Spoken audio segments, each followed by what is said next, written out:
사무엘상 16장 1절부터 보시겠습니다.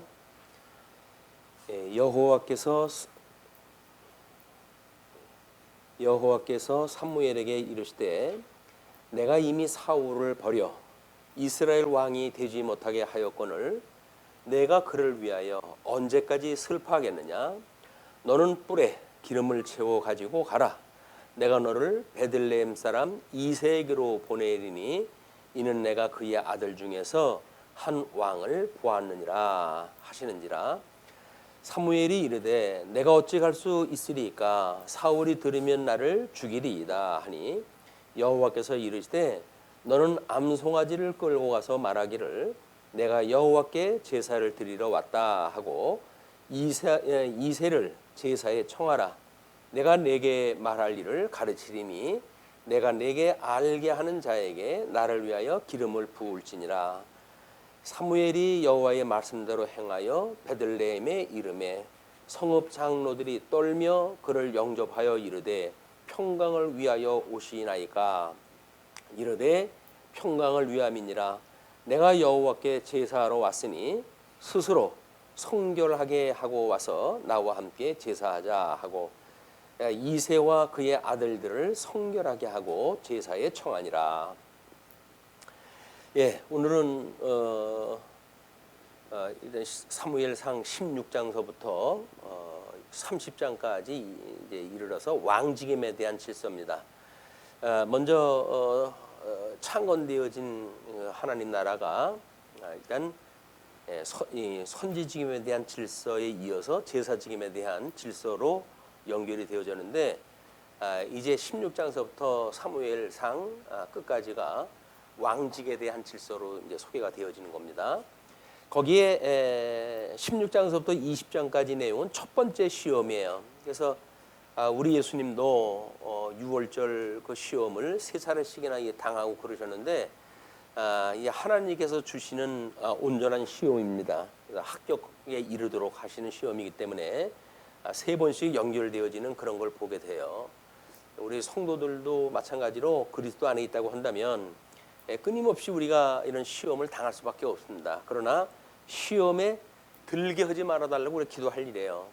시험을 우리 하나님께서 하신다는 이야기는 택한 백성들은 구원에 이르게 하시고 이제 버리기로 예정되어진 자들은 버리게 하시는 섭리이기 때문에 하나님께서 그 예정을 이루신 일입니다. 심판의 역사는 거기에 어쩔 수 없이 택한 백성들이 환난을 당하고 시험의 그 영역 속에 함께 있게 되어져요. 거기서 이제 골라내는 이 일을 통할 때 성도들의 아픔이 있기 때문에 그때 시험에 들게 하지 말아달라고 우리가 기도할 일입니다. 뭐 하나님은 시험하지 않는다 그러면서 왜 시험을 합니까? 이렇게 이야기를 하는데 시험을 안 하시는 분이 아니라 시험을 이제 이 택한 백성들은 구원에 이르게 하고 그 다음에 버리기로 예정되어진 사람들은 그들로 하여금 넘어지게 하시는 일이기 때문에 주님께서 하시는 시험을 우리들이 생각하고 있는 그 시험으로 생각하면 안 돼요. 그래서 마치 하나님은 택한 백성들한테는 아프지도 말고 뭐 가난하지도 말고 이래서 세상이 요구하는 모든 것들을 주는 그런 걸로 생각을 하는데 그렇지가 않다. 철저하게 주님께서는 우리한테 환난에 우리가 당할 수밖에 없다고 이야기를 했고 그리고 예수 그대의 고난에 참여할 수밖에 없다고 우리를 이야기를 했기 때문에 고난이라고 하는 건 피할 수 없는 거예요 이게. 근데 그 고난 자체를 시험이라고 생각을 하게 되면 그것이 이제 우리들의 오해라는 겁니다. 시험이 우리 그 주어지는 고난이 시험이 아니라 그 고난은 택한 백성은 그 고난을 통해서 더욱 단단한 제목을 만들어 가시는 일이고 그리고 불택한 백성들은 어차피 이제 넘어지게 하시는 일이니까 그리 하시는 하나님의 어떤 섭리 사역이 아주 중요한 그런 그 역할이지 그를 택함 받은 백성이 하나님 뭐 나를 시험을 갖다 하고 그럴 수가 있어요 뭐 이렇게 생각하는 것은 옳은 생각이 아니다. 그럴 때마다 우리가 시험에 들게 하지 말아달라고 하는 기도가 필요한 겁니다. 먼저 첫 번째 시험 중에 16장 1절로 13절까지를 유다 지파에서 왕을 세우시는 일이에요. 유다 지파에서 왕을 세운다는 이야기는 어차피 우리 이제 야곱을 인해서 12아들을 하나님께 주셨고 이 12아들 중에 이제 유다라고 하는 넷째 아들입니다. 이 넷째 아들로 하여금 왕의 홀이 끊이지 않겠다고 약속을 갖다 했던 그 하나님의 언약이 이 유다 지파로부터 왕이 나와야 돼요. 그런데 지금 베냐민 지파에서 왕이 됐던 사울 이런 일은 하나님의 원한 뜻이 아니죠, 이게. 그러나 하나님과 과정적으로 지금 사울을 하나님께서 왕을 세웠다는 이야기는 우리 하나님께서 에덴 동산에서 아담을 내쫓았을 때에 가인이라고 하는 아들이나 또는 아벨이라고 하는 이 아들이 두 아들이 있잖아요. 근데 이 첫 번째 세웠던 왕 이게 사울이라고 하는 임금이에요. 그런데 하나님께서는 차자 중심으로 해서 섭리해 가신다고 하는 것을 마태복음 우리 족보를 이야기하면서 한번 언급한 바가 있습니다. 그래서 하나님께서는 이런 어떤 세상의 관점으로 보게 되면 장자 중심의 섭리를 갖다 해가지만 이건 육적인 그 개념이에요. 육적인 개념으로 해서는 장자의 그 기승을 따라가게 하시지만 그다음에 이 차자에 대한 이것은 영적인 그런 그 입장에 있어서 언약자손 언약으로 말미암았다고 하는 걸 보여주시기 위한 하나님의 사역입니다. 이게 하나님의 사역. 그다음에 이 장자라고 하는 것은 그냥 인간사들이 하는 역사예요. 이 역사 중에 일어나는 일들이에요. 그러니까는 성경을 통해 가지고 이렇게 차자 중심으로 일이 벌어진다고 했을 때 우리는 하나님의 일이 시작됐구나 이렇게 이해를 해야 되거든요. 이것이 우리가 또 위로를 받아야 될 일이기도 합니다. 왜냐하면 이거는 아담이라고 하는 첫째 사람을 하나님께서 그 타락을 하게 하시고 그러나 둘째 사람 이 둘째 아담을 통해 가지고 하나님께서는 구속의 역사를 다 해가신단 말이에요. 이건 실체적인 이거를 보여주는 역사가 모형적으로 이런 그 역사를 지금 끌어가는 거예요. 이게 모형적인 섭리입니다. 이게 모형적인 섭리라고 한다면 실체적인 섭리는 하나님께서 이 첫째 아담으로 하여금 타락하게 하시고 둘째 아담을 통해 가지고 회복을 갖다 해가신 역사이기 때문에 이 실체에 대한 모형이기 때문에 이 모형적인 역사는 반복적으로 이런 게 일어나게 됩니다. 반복적이에요, 이게. 이 반복적이라고 하는 그 이야기는 모형의 예표니까 이 실체에 대한 그 예표에 대한 모형이기 때문에 예수 그리스도의 이걸 보여주기 위해서 이스라엘 역사는 이것이 끊임없이 반복이 되어지고 있다. 그래서 지금 그 다윗을 하나님께서는 왕을 세우시기 위해 가지고 이미 일찍이 언약을 하셨기 때문에 다윗 유다 지파로부터 왕이 이제 나와야 되겠고, 근데 그 다윗을 준비하시기 전에 하나님이 약속하지 않았던 언약하지 않았던 지파로부터 왕을 세웠다는 그 이야기는 이거는 다윗을 훈련시키기 위한 도구로 하나님께서 이를 심어놓은 거예요. 다윗에 대한 이제 그 공격을 갖다 하고 애매하게 고난을 당하게 하고 그래서 다윗으로 하여금 다윗이 되게 하는 사역을 이 사울을 통해서 하나님께서 이제 섭리를 갖다 해가신다. 이거는 이미 하나님의 섭리의 룰이 이러니까 우리들에게도 이제 이런 어떤 영과 육이라고 하는 소욕을 가지고 성도가 살아가잖아요. 영과 육이라고 하는 두 가지 소욕을 가지고 살아갈 때 육적으로 가지고 있던 우리들의 기득권, 과거에 가지고 있던 그런 지식, 이런 것들이 이 성령의 소욕으로 인해 가지고 결국은 이것이 이 사망이 생명의 상침바가 되어져야 되는데 상침바가 되어지는 게 아니라 세상을 살아가면 살아갈수록 육적인 이런 개념이 강화가 되어져서 고집만 드러나고 그리고 하나님 말씀 듣고도 책망도 안 받고 자기가 하고 싶은 대로 살고 있는 것이 이거 육적 중심의 우리 성도들의 삶이란 말이에요. 하나님 말씀을 듣게 되면 이 육으로 해가지고 책망을 받아가지고 끊임없이 우리가 그리스도 안에서 죽었다고 하는 사실이 확인되어지고 또 우리는 첫째 아담을 인해 가지고 우리가 우리 하나님께서 이 아담에게 주었던 것을 우리 이제 도덕법이라고 이제 우리 믿음의 선배들은 이야기했다 했는데 이런 책망이 우리 육적 삶을 통해 가지고 뭐 계명을 통해서 율법을 통해 가지고 충분히 하나님 앞에 죄인이라고 하는 걸 깨닫죠. 그러나 우리가 이 도덕법이라고 하는 광범위한 이 법 아래 우리가 책망을 받게 되어지는 겁니다. 그래서 우리가 하나님이 우리를 대속했다고 하는 이 은혜, 예수 그리스도의 대속이라고 하는 그 이야기는 도덕법이라고 하는 이 모든 저주로부터 우리를 대속을 갖다 하신 거란 말이에요. 이게 여기로부터 은혜를 입게 하신 거거든요. 그러니까는 우리한테 법이 많으면 말수록 좋은 거예요. 그래서 사사건건 나는 말할 수 없는 죄인이었어. 근데 그 나를 우리 주님께서 아무런 조건 없이 나를 갖다 구원하다 하신 거예요. 그래야 은혜의 감격이 이게 점점 커지는 거거든요. 그러니까 우리가 이렇게 은혜의 감동은 죽었던 나를 살리셨다고 하는 어떤 퉁치는 이런 그 복음을 이해하는 것이 매우 뭐 단순할 수는 있어요. 단순할 수는 있는데 매우 싸구려 복음이 돼버리고 만다. 우리는 끊임없이 한량없는 은혜를 기억하는 일들, 이것이 말씀을 들을 때마다 우리가 얼마나 큰 책망을 받아야 될 우리 신분인지 존재인지 이런 걸 깨달아서 어느 것 하나 감사하지 않을 일이 없는 거예요. 어떤 일을 당해도 내가 이거를 이렇게 누리고 있을 일이 아닌데, 내 존재가 이거를 하나님 앞에 그냥 누릴 존재가 아닌데 하나님이 나를 구원을 갖다 해가지고 이런 은혜를 가운데 거하게 하시는구나. 이게 은혜 전부예요. 은혜. 그러니까는 하나님의 말씀을 통해 가지고 은혜를 깨닫지 못한다는 이야기는 이런 구체성이 없는 이 복음을 알고 있기 때문에 그래요. 물론 우리가 구원을 갖다 받는데 십자가의 도라고 하는 아주 그 핵심 맥락이 있죠. 근데 그거는 이 복음의 원리를 깨닫게 하시는 일이지, 그걸 가지고 성화 과정을 가지고 이걸 가지고 살아갈 수가 없어요.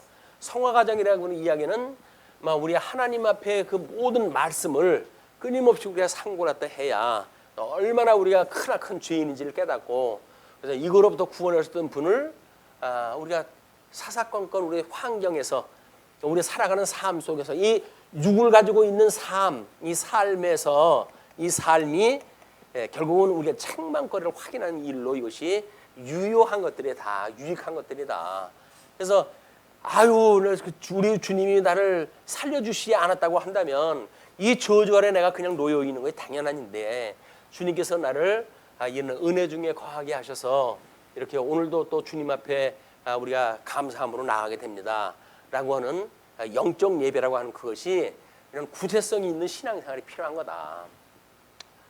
뭐 다 이루어졌는데 아주 없애버렸으면 좋겠죠. 그래서 자유주의 신학자들 중에 구약성경 무용론자들이 주장하다 하는 것이 나와요. 이제 구약성경 필요 없지 않냐, 예수님이 다 이루는데 그게 뭐 필요가 있냐 라고 해도 구약성경을 없애버리자 이렇게 이야기하거든요. 근데 구약성경이 없어지게 되면 신약성경이 어떻게 성취되어지는지 알 수가 있나요? 안 되는 거예요. 그러니까 과거에 뭐 우리 신학을 공부해가는 일도 마찬가지입니다. 우리가 만약에 어떤 일은 성화의 과정을 통해 가지고 신학 연구도 하잖아요. 그러면 성경 연구를 하고 신학 연구를 다 하는데, 우리 뭐 불교에서 이야기했듯이 우리가 강을 건너기 위해서 배가 필요했는데 강을 건넜다. 그럼 배를 버려야지 라고 이야기하다 하거든요. 어떻게 보면 그게 이치가 맞는 것 같아요. 자, 도강을 갖다 우회가지고 이 강을 갖다가 건너기 위해서 우리 배가 필요했던 거 아니에요? 그러면 이 배를 타고 이 도강이 됐어요. 그러면 이게 필요가 없는 거 아니에요? 강을 건넜으니까. 근데 우리는 이것이 필요 없는 것이 또 타기 위해서 필요한 것이 아니고 돌아가기 위해 가지고 이것이 필요한 것이 아니라 우리가 여기에 있던 곳이 어떠한 곳인지 이걸 끊임없이 기억을 갖다 하는 일이란 말이에요. 이 기억을 갖다 해서 이것이 얼마나 한없는 은혜로 우리가 살아가고 있는지 이걸 깨닫게 하는 일이다. 그러나 우리가 육신이 완전히 죽어버리게 되면 이제는 신령한 영 속에서 우리가 살아가니까 영원한 영생을 가지고 살아가니까 이게 필요가 없죠. 그러나 육신을 가지고 살아가는 한 이것이 마치 없어진 것처럼 여기면 안 된단 말이에요. 이것이. 그냥 우리는 끊임없이 이 죄에 대한 이런 그 은혜를 깨닫게 되어지는 시간들이 뭐 하나님의 말씀뿐만 아니라 우리 이제 우리 익힌 공부라고 이야기를 했잖아요. 그러나 삶이라고 하는 우리 이 익힌 공부에 오게 되면 이런 것들이 전부 하나님의 은혜를 깨닫게 되어지는 수단들이란 말이에요. 하나님을 우리가 말씀을 상고한다든지 뭐 때로는 요즘은 이제 그렇게 하나님 앞에 묵상하는 시간들을 위해 가지고 큐티라든가 이런 걸 가지고들 하고 그러잖아요. 이제 그 말씀을 상고하는 거예요. 그 말씀을. 그런 그 일들이 끊임없이 우리가 어떠한 죄인이었던지 과거에 그거로부터 우리 주님께서 살려주셨다는 거예요. 그러면 미련한 개가 토한 것을 먹기 위해서 다시 가는데 우리 주님께서 우리를 지혜롭게 해야 토했던 음식을 다시 먹지 않을 거 아닙니까? 그러기 위해 가지고는 끊임없이 이 익힌 공부는 끊임없는 반복이 이건 되어질 수밖에 없다. 우리의 삶이라고 하는 끊임없이 반복이에요. 이거를 지금 여기서는 다윗에 대한 3차에 대한 시련으로 소개가 되어지고 있지만 우리들한테는 끊임없이 이게 시험의 반복이 되어지는 겁니다. 삶 속에서. 그때마다 우리 주님께서 우리를 죽었던 나를 살리셨는데 이렇게 구원받기 전에는 완전히 죽었던 우리를 갖다 살리신 거 아니에요. 이걸 기억을 갖다 하는 일이 지금도 우리가 죽을 수밖에 없었던 우리를 살려주셨다고 하는 이야기입니다. 그러니까는 이 성화라고 하는 과정이 우리 이 죽었던 우리를 살리셨다고 하는 걸 기억하는 일이에요. 우리가 그것이 이스라엘 백성들한테는 애굽의 유월절로 주어졌던 일이 출애굽을 갖다 해가지고 가나안 땅에 살아가면서 뭐예요? 끊임없이 그 유월절 절기를 통해 가지고 이걸 기억하는 일이란 말이에요. 그러니까 내가 너희를 애굽에서 불러낸 여호와야라고 하는 걸 계명의 서문으로 주신 거예요. 서문으로. 율법에 대한 조항을 읽을 때마다 끊임없이 맞아 죽었던 나를 주님께 살리신 거야. 이걸 기억하는 일이에요. 여기서 은혜를 기억하는 일이 뭡니까? 죽었던 나를 살리셨다는 것이 은혜를 기억하는 일이거든요. 새롭게 뭘 하나님께서 그냥 복권이라도 당첨을 하다 해주면 은혜 받은 주님이라고 우리가 찬양을 할까요? 은혜 주신 주님 감사합니다 할까요? 우리들이 죽었던 우리를 살리셨다는 거 기억하는 일들이에요. 우리가 얼마나 그러니까 우리가 신약 성경에서는 이거 세례를 받고 예수님을 믿는 성도가 됐잖아요. 그럼 세례를 갖다 받는 사람들이 끊임없이 뭘 갖다 합니까? 이거 성례를 갖다 하는 거예요. 성례. 이 성례를 통해 가지고 기억하는 일이에요. 십자가의 도를 기억하는 일들. 이 십자가의 도가 심플해가지고 죽었던 우리를 살리셨다고 하는 원리는 있는데 이건 배움 공부를 통해 가지고 이거를 이 배움 공부에서는 유익한 일이죠.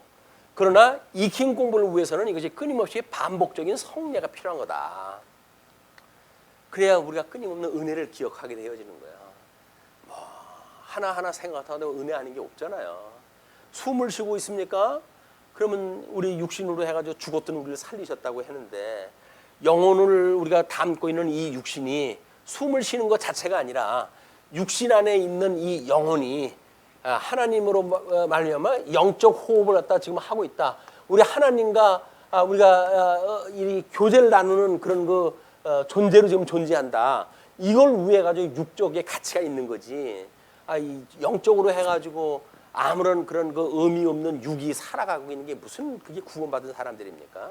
이것이 이제 이 왕적을 통해서 또는 그 사울과 다윗 간의 그 관계를 통해 가지고 우리는 총체적인 이걸 배우게 될 겁니다.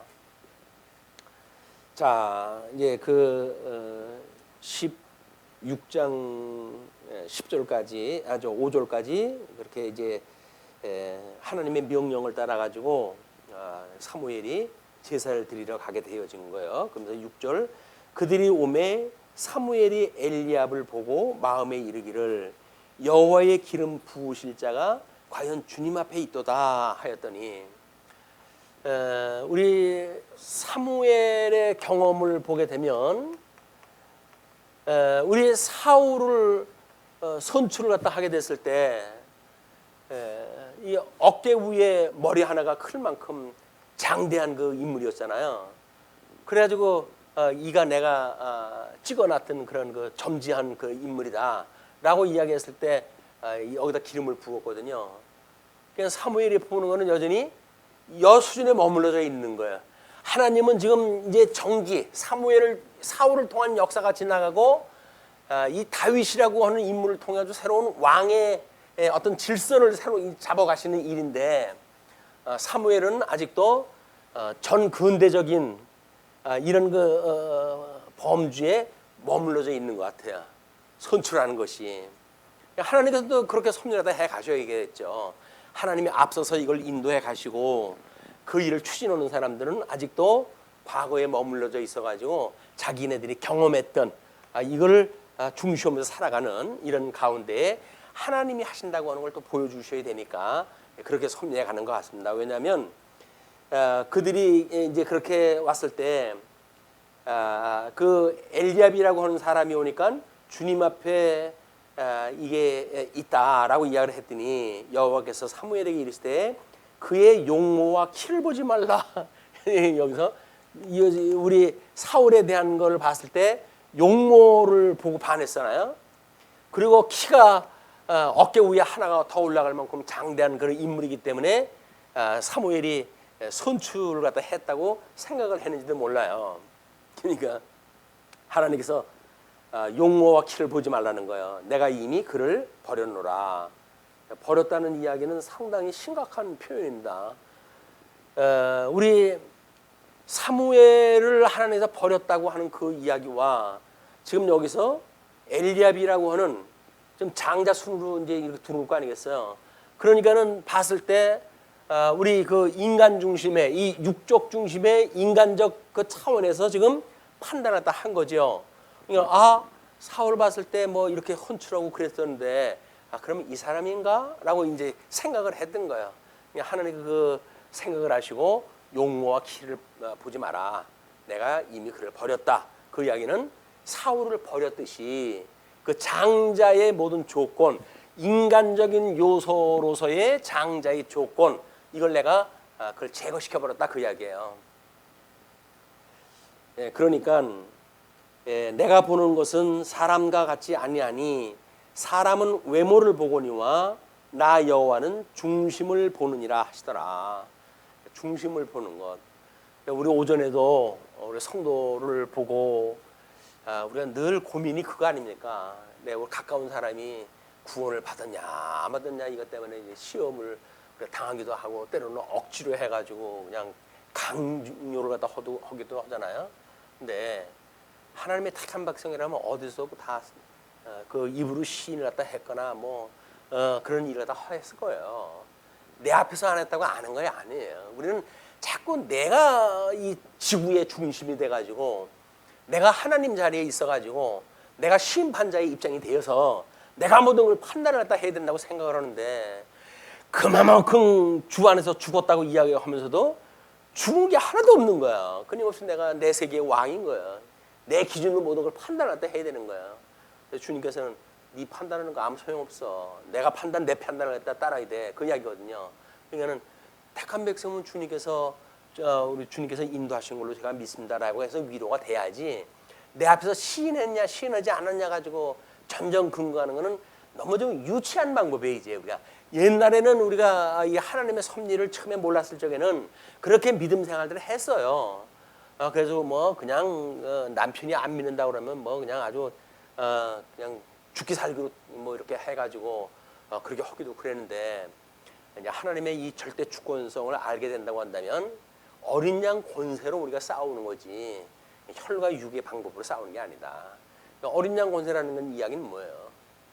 정말 우리가 온유한 그리스도의 마음을 가지고 이제 살아갈 때 증인의 역할을 갖다 했을 때 그분이 믿기도 하고 깨닫기도 하고 예수님을 영접을 하기도 한다. 뭐 지금도 이제 뭐 어떤 사지로 전도를 간다고 해가지고 무용담 같이 이제 어떤 자기의 역사를 만들고 뭐 이런 것들이 있는데 국가에서 가면은 위태롭다고 해가지고 여행 중지시킨 곳을 전도라고 하는 명목을 가지고 간다고 한다면 그 이야기는 뭐예요? 그걸 소위 자살행위라고 그러는 거예요. 자살행위. 그래놓고는 뭐 전도 순교했다고 그렇게 할 겁니까? 우리 아침에도 공부를 다 했지만 하나님께서 거기서 핍박을 받았다면 피하라는 거 아닙니까? 피하라는 거예요. 다른 곳으로 피하라는 거예요. 왜? 해야 될 일이 많은데 거기 가서 지 낯세우자고 그래가지고 자기 무슨 훈장이나 하나 차듯이 그렇게 하면 그게 주의 일을 하는 게 아니란 말이에요. 근데 그런 막무가내의 일을 우리가 뭐 믿음이라고 하는 걸 가지고 이렇게 하는데 그게 아니다. 신앙생활은 고도의 신사적인 거야. 어린 양 권세를 믿는 사람들은 결코 그러질 않습니다. 어린 양 권세가 사망 권세를 이긴다고 하는 걸 전부 믿고 확인한 사람들, 그런 사람들이 요한계시록에 보게 되면 예수님과 함께 표를 받고 예수님과 함께 있게 되어지는 사람들이에요. 어린 양 권세를 믿지 않고 이렇게 살아가는 사람들은 전부 가짜예요, 가짜. 어린 양 권세를 믿어야 돼요. 내가 하는 게 아니라 우리 주님께서 해가시는 일이지라고 믿어가지고 보이지 않는데 기도함으로 해가지고 이런 그 일들을 우리가 사모하고 주님의 뜻을 우리가 구하고 하는 일들, 얼마나 막중한 일입니까 이게. 보이지 않는 데서 기도하는 일이. 보이는 데서 뭘 하면은 되는 것 같지만 보이지 않는 데서 기도하는 일이 진짜 하나님의 일을 동역하는 일입니다. 사도 바울이, 그 성령 충만했던 사도 바울도 성도들로 하여금 나를 위하여 기도하라 이렇게 이야기를 하지 않습니까? 우리 성도를 위해서 피차 기도하는 일은 매우 중요한 거예요.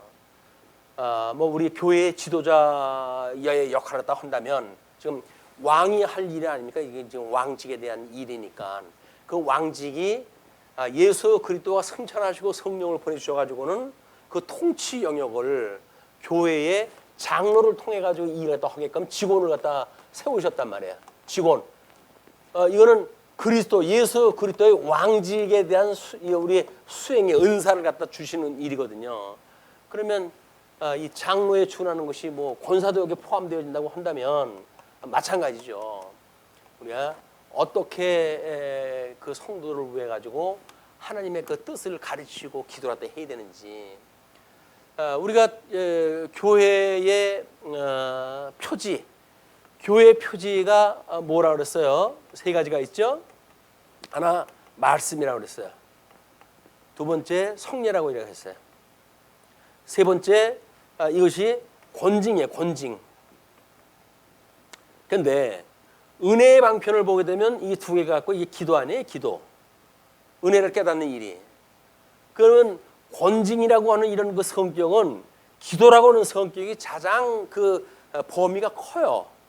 그로 하여금 어떻게 은혜를 깨닫고 권징, 하나님의 말씀으로 해가지고 치리를 받게 하는가라고 하는 그 이야기는 하나님 앞에 기도함으로 해가지고 은혜를, 이건 은혜의 방편이에요. 이제 은혜의 방편이니까 은혜를 통해 가지고 이 권징에 대한 일을 감당할 수가 있기 때문에 오늘 성도의 이 교회의 기도 매우 중요합니다. 그렇다고 해서 연볼 외우듯이 뭐 자꾸 달라고 하는 기도 아니고 이런 신령한 하나님의 사역을 이해하고 이 교회의 이런 우리 직임을 갖다 위해 가지고 이 진리를 오고 오는 세대에게 전승하고 보수하기 위한 주님의 몸된 교회의 사명을 다하기 위한 이런 기도, 이런 영적 기도, 이런 것들이 필요한 거지. 맨날 먹을 거 그렇게 뭐 배 터지게끔 좋은데도 불구하고 자꾸 먹을 거 달라고, 그거는 이 성경에서 말하는 거 기도가 아니에요. 성경에서 말하고 있는 기도는 예수님이 잘 가르쳐 줬잖아요. 우리 죄를 사해 주세요. 우리가 잘못했습니다. 우리 죄를 갖다 용서해 주세요. 라고 하는 사죄 문제. 우리 사도신경을 갖다 사도신경이 뭐라고요? 성령을 믿사옵고 공교회와 성도의 교제와 그 다음에 우리 죄를 사하여 주심을 믿는다고 고백을 하잖아요. 그럼 사죄를 갖다 구해야지. 사죄를 한다고 믿으면서 사죄를 구하지 않는다고 한다면 그건 자기 이율적 배반 아니에요, 이게. 우리가 죄에서 용서한다고 하는 그 이야기는 삶에서 우리 도덕법을 통해 가지고 만사가 죄인데 그 죄를 우리 주님이 용서하다 해주세요. 주님이 용서해 주지 않으면 제가 살고 숨 쉬는 것 외에는 다 이게 거짓말이고 전부 이것이 죄입니다 라고 고백이 나와야 허다못해 우리가 잘못된 걸 깨닫기도 하고 돌이키도 할 거 아닙니까? 이걸 관념적으로 생각해가지고 뭐 도식화를 갖다 해버리고 라고 해버리게 되면 삶하고 우리들의 신앙생활은 영 마저 떨어지지 않아요. 이게 우리가 하나님 앞에 쉬지 않고 기도한다는 이야기는 신령한 세계를 우리가 축을 갖다 하니까 이 영적인 우리들의 이 소욕을 따라서 어떻게 살아가야 되는지, 하나님이 기뻐하시는 뜻이 뭔지를 우리가 이 신령한 예배를 통해 가지고 끊임없이 확인할 때 해가는데도 불구하고 그걸 이루지 못하면데도 불구하고 아무렇지도 않아요. 우리가 양심의 가책도 안 느껴. 그러면서 무슨 예수를 믿는 거예요? 예수를 믿는 게. 그런 일들이 우리 하나님 앞에, 말씀 앞에 책망으로 와서 아 정말 내가 이렇게 못된 인간이에요 주님. 저를 주님께서 용서하지 않고 부드러운 마음을 주시지 않으면 전혀 여기서 헤어날 방법이 없답니다 라고 하니 우리 죄를 갖다 용서하시고 우리를 이런 시험에 당하지 않게 하시고 그리고 제발 악에서 우리를 구원하다 해주세요 라고 하는 기도가 우리한테 이게 있는 거예요. 이게 있어야 되는 거예요. 당연하게. 그래야 이 악으로부터 구원이 되어지는 게 성화 단계 아닙니까? 성화를 갖다 해가는 사람이 악 속에 있으면서 악을 당연히 여기고 이 육신을 가지고 있는 사람이 당연하지. 당연하게 뭘 당연해요. 있으면 안 될 일이 지금 우리가 하고 사는 일들인데 은혜를 입는다고 하는 일은 안 될 일을 한다는 걸 우리가 아는 거예요. 깨닫는 거예요. 그리고 다른 사람 보기 창피해야죠. 믿음의 어린 자를 볼 때 우리 창피해야 되는 게 그런 게. 근데 불구하고 뭐 아무렇지도 않아. 우리의 양심에 화인을 맞지 않고 어떻게 그런 현상이 일어나냔 말이에요 이게.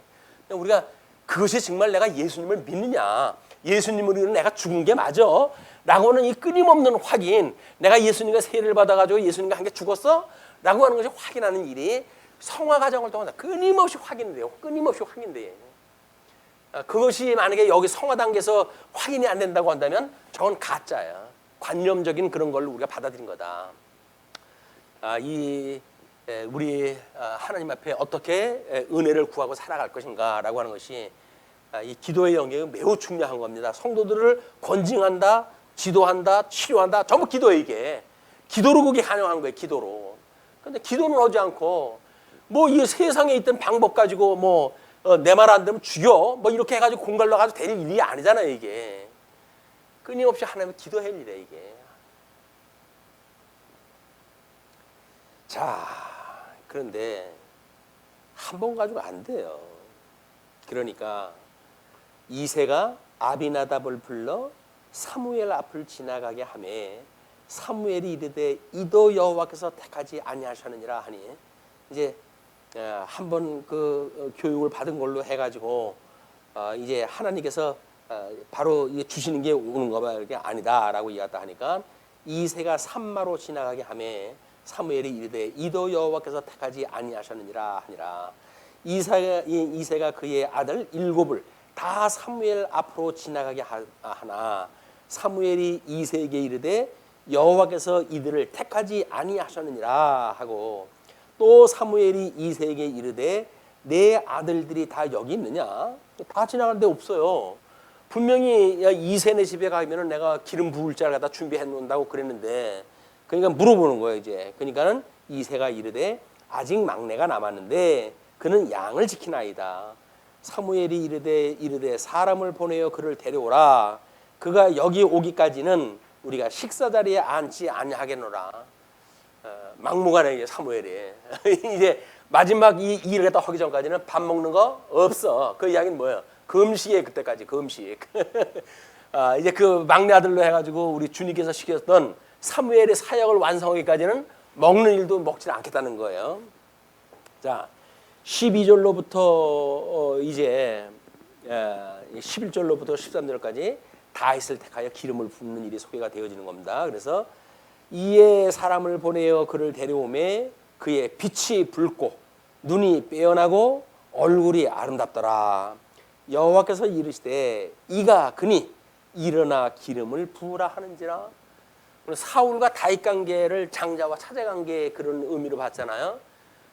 이거 7 형제가 전부 장자예요. 이제 막내 하나만 차자예요. 그런 걸로 보이는 거예요. 앞으로 7 다 지나가게 하시고. 사무엘이 기름 물병을 가져다가 그의 형제 중에서 그에게 부었더니 이날 이후로 다윗이 여호와의 영에게 크게 감동되니라. 사무엘이 떠나서 라마로 가니라.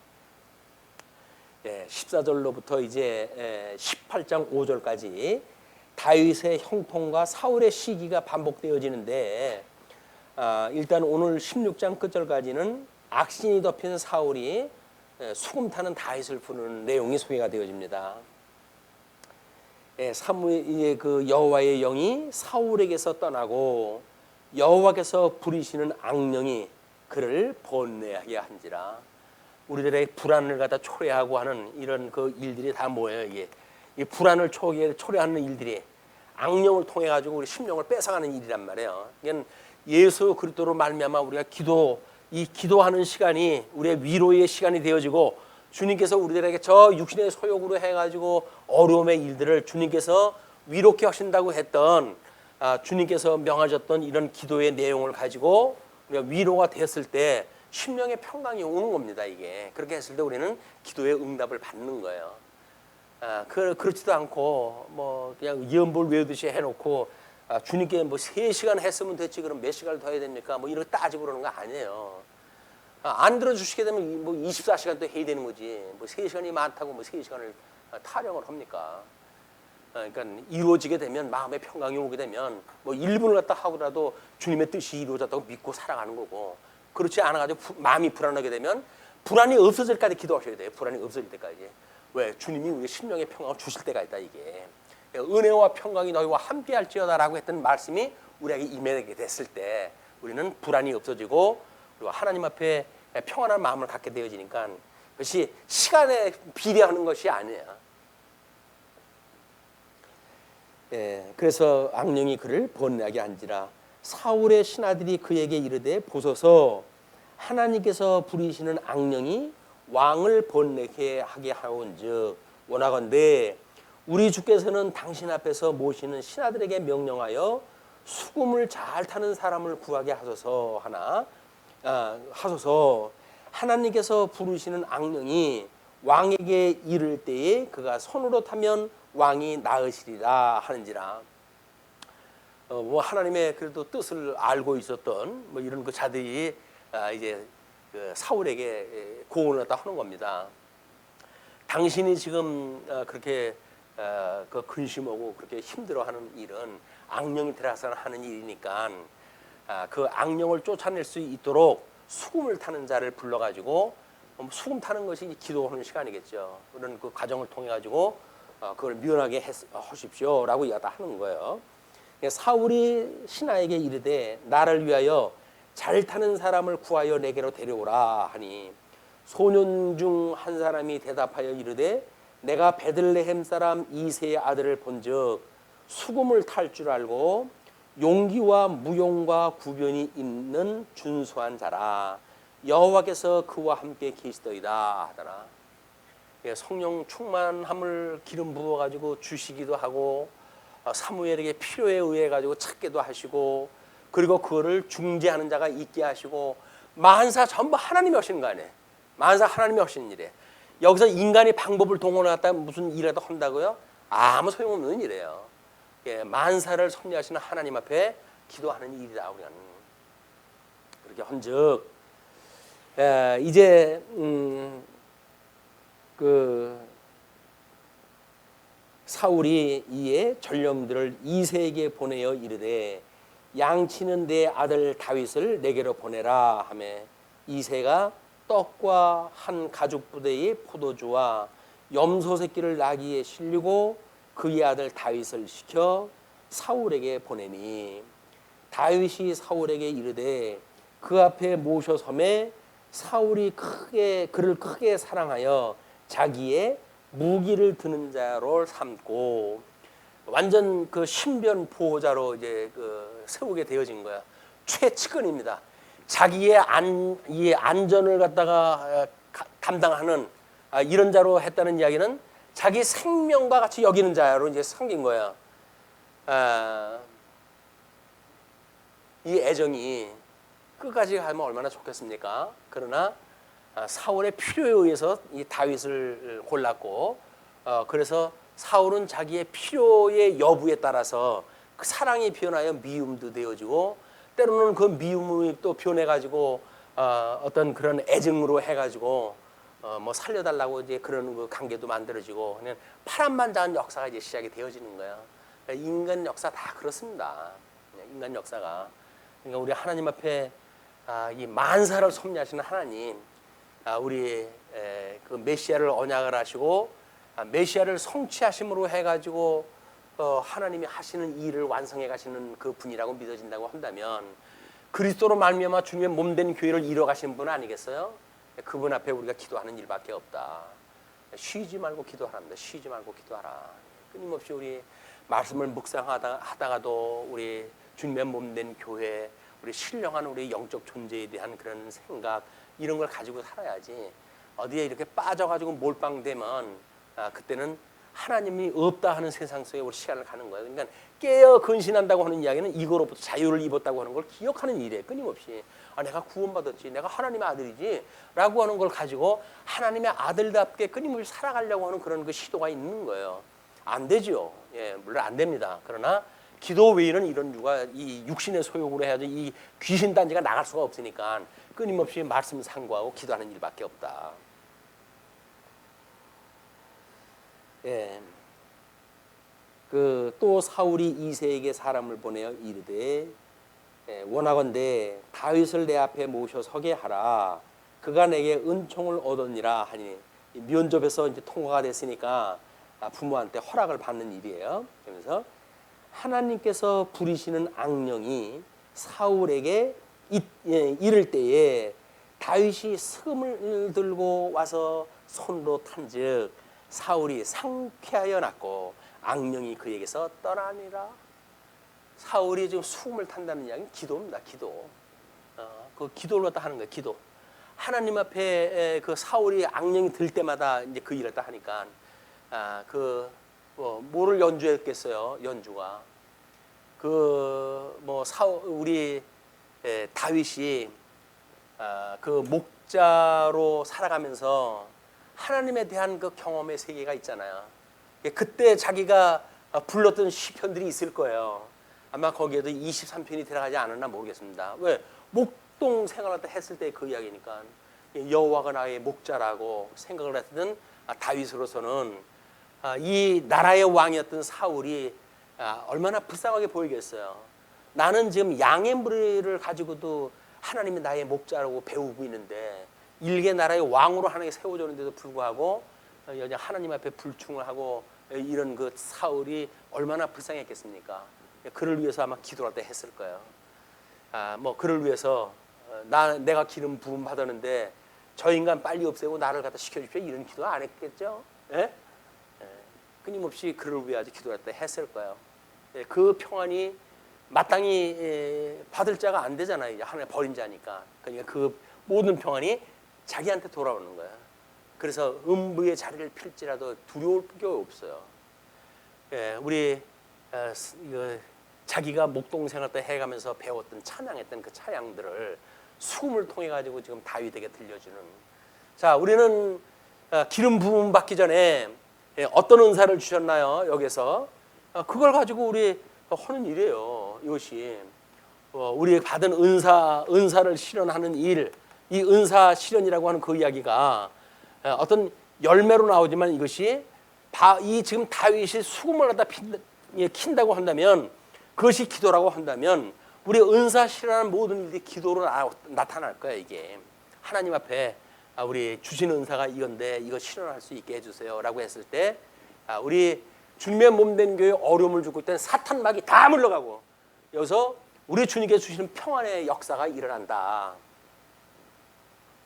근데 그것도 믿지 않으면 소용이 없어요. 믿어져야 말이지 이게. 성령께서 우리 이거 기도하게 하셔서 그런 말씀으로 하여금 수용하게 하시고 저라면 심령의 평강을 주십시오라고 하는 이제 영생을 얻었는데 오늘 저녁에 가도 후회 없잖아요. 그렇지 않습니까? 지는 나이 먹을 만큼 다 먹었으니까 그렇지. 맞아요. 그건 맞아요. 근데 이렇게 살고 보니까 그렇더라고요. 더 살면서 무슨 낙을 봅니까? 낙을 여기서 무슨 낙을 보겠다고. 이걸로 해가지고 우리가 지족함을 배운다고 한다면 하나님께 오늘이라도 가게 하시게 되면 자녀 걱정하신다고요? 지금까지 여러분들이 자녀 키워왔다고 생각을 하십니까? 그러면 불신이죠. 만사를 하나님께 섭리하시고 지금 해가신다고 한다면 그 자녀는 누가 키워간 거예요? 하나님이 키워간 거죠. 그걸 인정을 해야 여기서 자녀에 대한 욕심을 놓을 수가 있는 거예요. 내가 그렇게 애를 써가지고 자녀를 키운 것도 아니고 주님께서 여기까지 인도하셨는데 주님 나머지 인생도 주님께서 좀 평안한 길로 갈 수 있게 해주세요. 예수님 잘 믿게 해주세요. 라고 하는 기도라도 할 거 아닙니까? 그런 기도가 유용한 거지. 10번 100번 잔소리면 뭐래요. 애들 듣지도 않는 잔소리를. 소용없습니다. 잔소리가 이제 되어진다고 한다면 아마 녹음해가지고 틀어야 될 거야. 그게 안 되잖아요. 우리는 다 그걸로 고백하는 사람들 아니에요. 안 됩니다. 안 됩니다. 안 되는 걸 알면서 왜 해요 또. 미련한 뭐 사람들처럼 안 된다고 한다면 아 내가 방법이 잘못됐구나. 하나님 앞에 기도하는 수밖에 없구나. 잔소리 하려면은 잠시 무릎 꿇고 기도하세요. 아마 그럼 주님께서 야, 애들이 기겁을 할 거야. 왜 그래 엄마? 엄마 왜 그래? 엄마 왜 그래? 왜 그래? 말리지 마라. 난 죽었다. 기도를 하시게 되면 하나님께서 자녀의 그런 마음도 또 움직일지도 모르죠. 그렇게 해가지고 하나님께서 계획하셨던 일을 해가신다 믿고 우리 하나님만 절대 주권자인 하나님만 전폭적으로 믿으십시다. 저도 뭐 그랬으면 좋겠어요. 얼마나 제가 믿어지지 않으면 이렇게 간곡하게 이야기를 하겠습니까? 그냥 다 우리 그 절대자 하나님 믿고 그 안에서 위로를 받고 쉬지 않고 우리 하나님의 기뻐하시는 뜻을 구하는 이런 그 믿음의 생활 이거를 뭐 나이 많은 제가 그래도 제일 먼저 앞서 갈 테니까 함께 하십시다. 우리 다윗이 수금을 타고 와서 손으로 탄즉 사울이 상쾌하여 났고 악령이 그에게서 떠나니라. 이 역사가 우리들에게 임하기를 빌면서 말씀 주십니다. 기도하시죠.